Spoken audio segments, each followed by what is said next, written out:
Andrew Fox, a former British officer and a disinformation expert, 3 tours of Afghanistan. You yourself have been to Gaza. When the world's media sees Gaza, the Israelis are going to have a really challenging time explaining that, because it's really hard to walk people through that level of damage and destruction. Do you think that the death toll is large enough for this to be classified in any way, shape or form as a genocide? I'm not seeing any tactics they use that certainly we in the British Army or the American Army wouldn't use.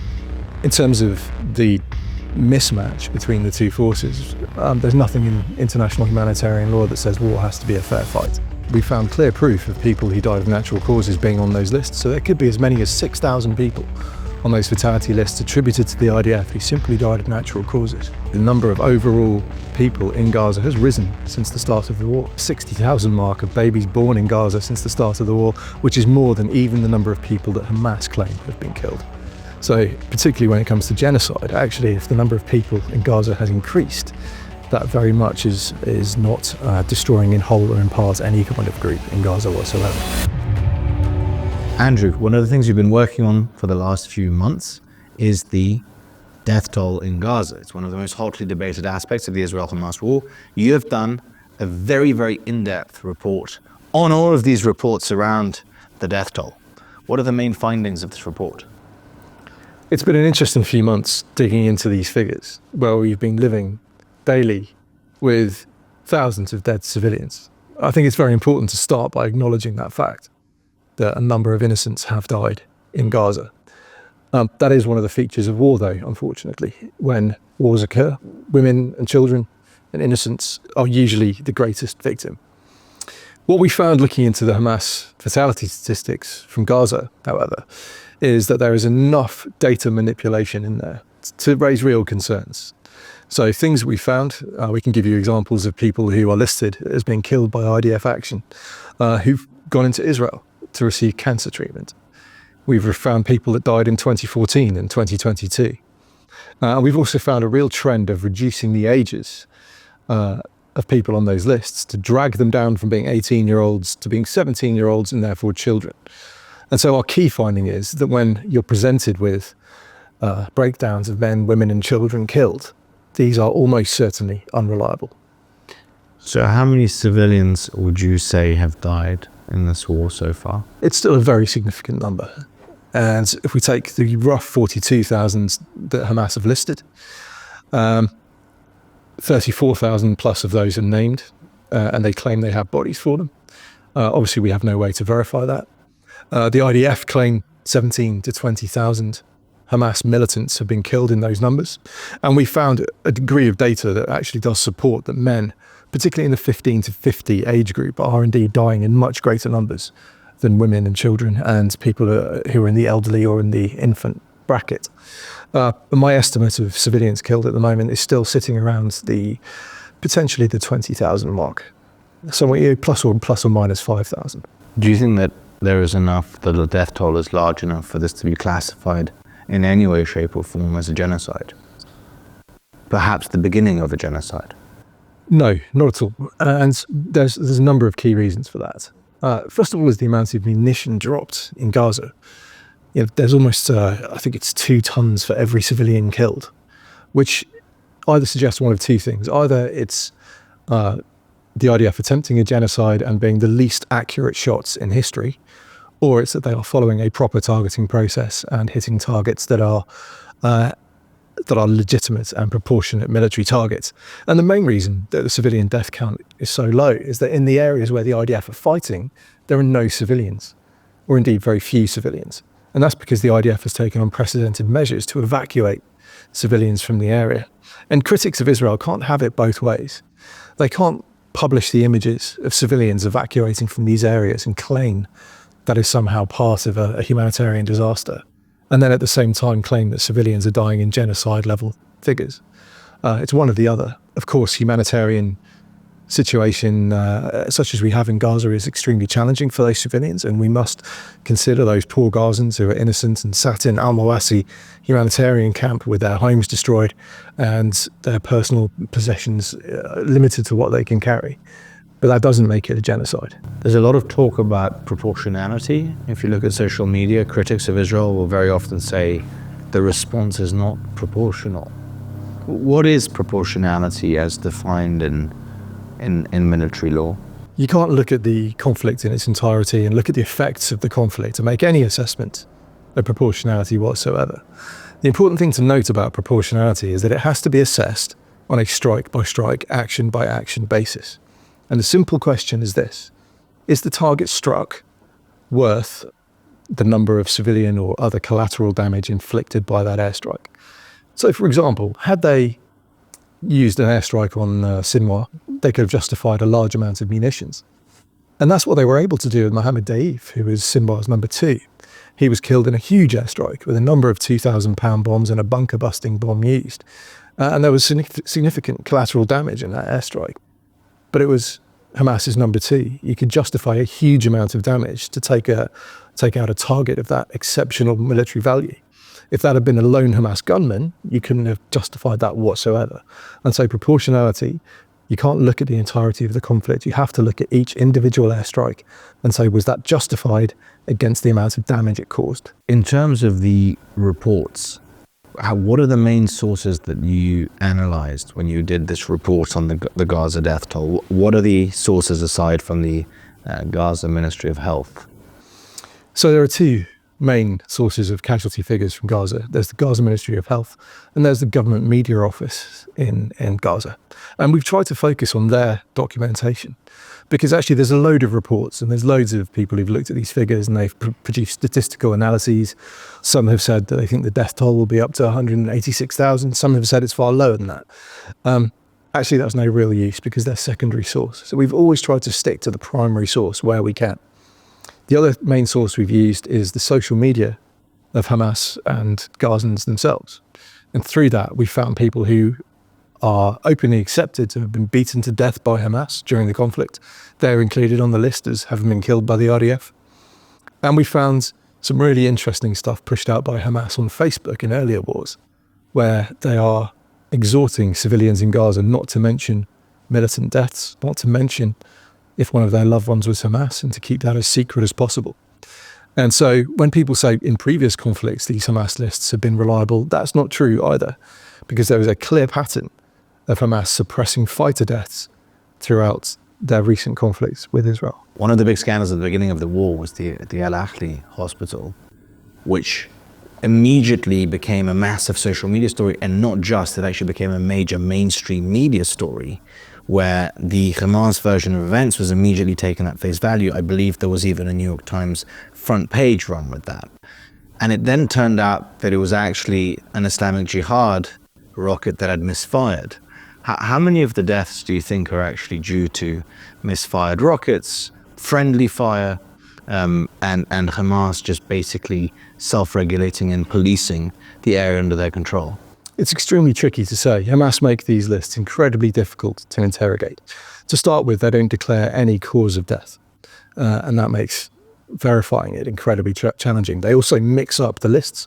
So rather than go from 1 to 50 for list 1 and then continue at 50 to 100 for list 2, they jumble the order of the names each time. They add in columns, take away columns, and it makes comparing the lists side by side extremely difficult. We can say with certainty that thousands of rockets have been fired from Gaza into Israel since the war started, and we know a significant proportion of those drop short.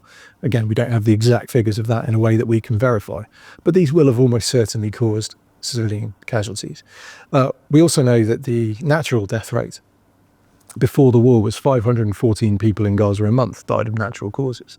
And that clearly will have 514 a month of natural causes. 514 a month. So of old age. Of old age, of disease, of illness. And that gives us a total of 6,000 potentially have died since the start of the war. And again, we found clear proof of people who died of natural causes being on those lists. So there could be as many as 6,000 people on those fatality lists attributed to the IDF who simply died of natural causes. It's also worth noting that probably the number of overall people in Gaza has risen since the start of the war. We've seen clear reports that there's a birth rate of over 5,000 a month, which puts us somewhere around the 60,000 mark of babies born in Gaza since the start of the war, which is more than even the number of people that Hamas claim have been killed. So particularly when it comes to genocide, actually, if the number of people in Gaza has increased, that very much is not destroying in whole or in part any kind of group in Gaza whatsoever. One of the most striking images of this war is, or images are the images of the rubble of Gaza. I mean, clearly it has been flattened. You yourself have been to Gaza, but you were also an active duty soldier who did 3 tours of Afghanistan. How does this conflict, how does the destruction that you saw in Gaza compare with what the American and Allied forces were doing in Afghanistan over the course of your service? It's very difficult to compare and contrast because Afghanistan, certainly where I served, was a very rural desert area.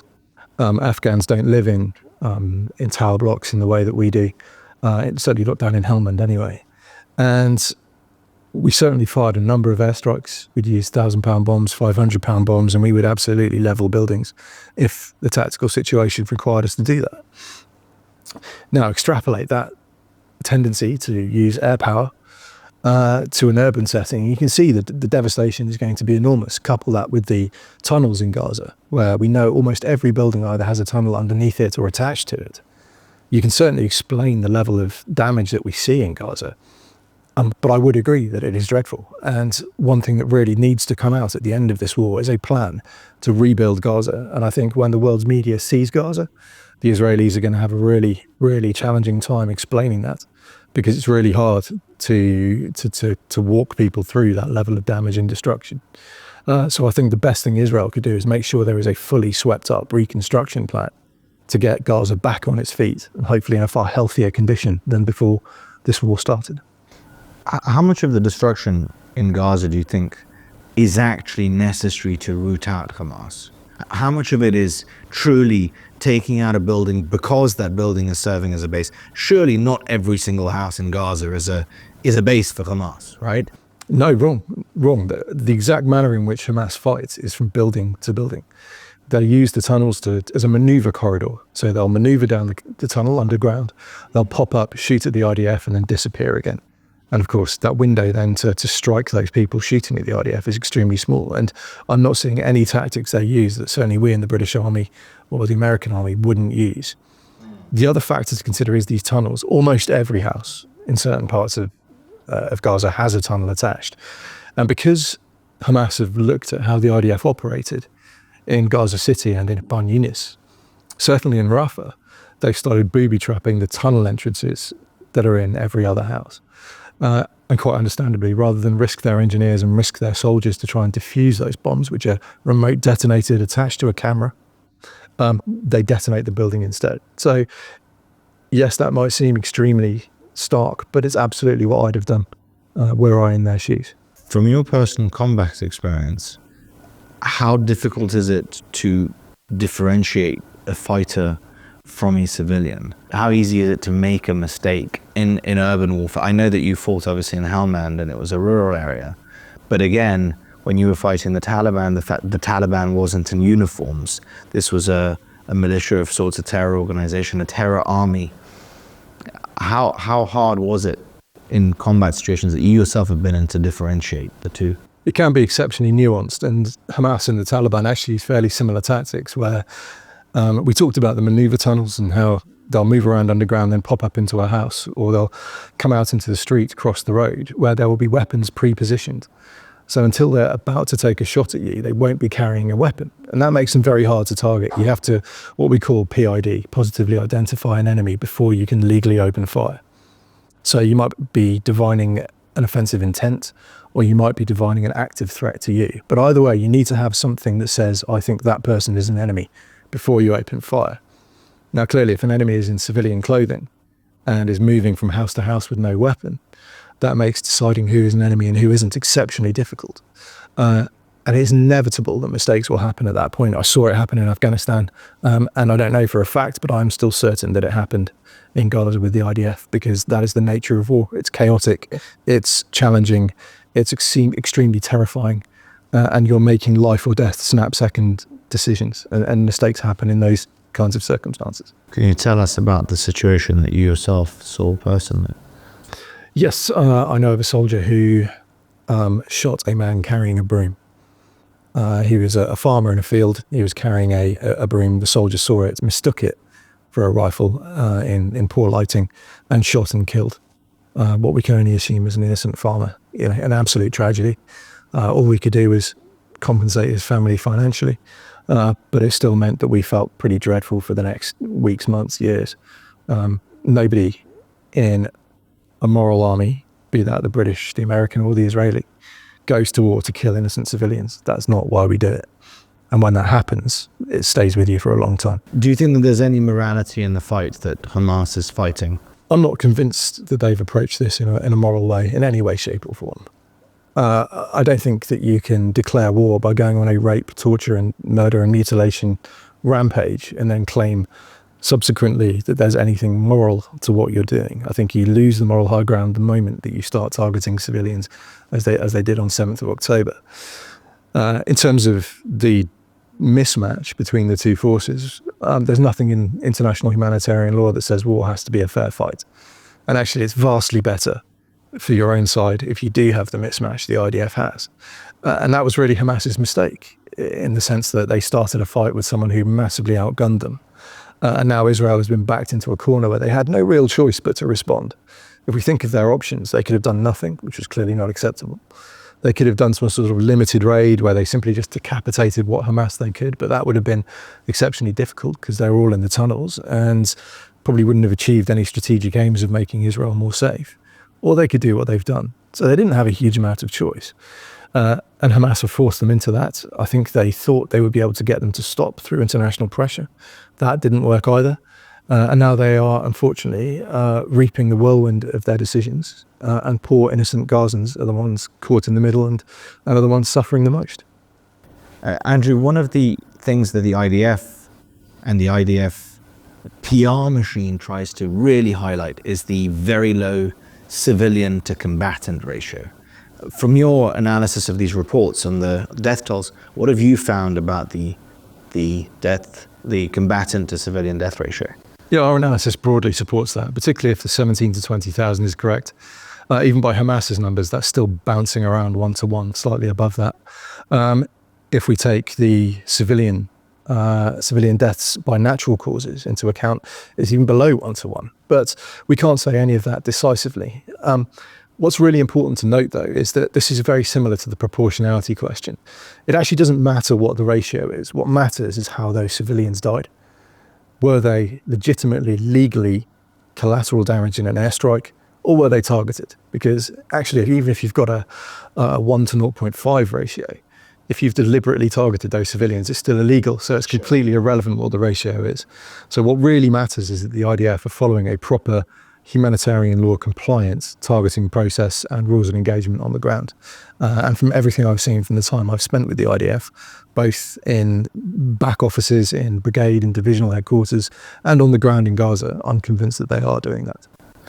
There are some images, videos, often taken by IDF soldiers that we've all seen floating around, be it on X or on Facebook or on Telegram, that do show the IDF doing some fairly shocking things, entering mosques and singing songs in these mosques, desecrating the Quran, going through women's wardrobes in Gaza and houses that they've entered.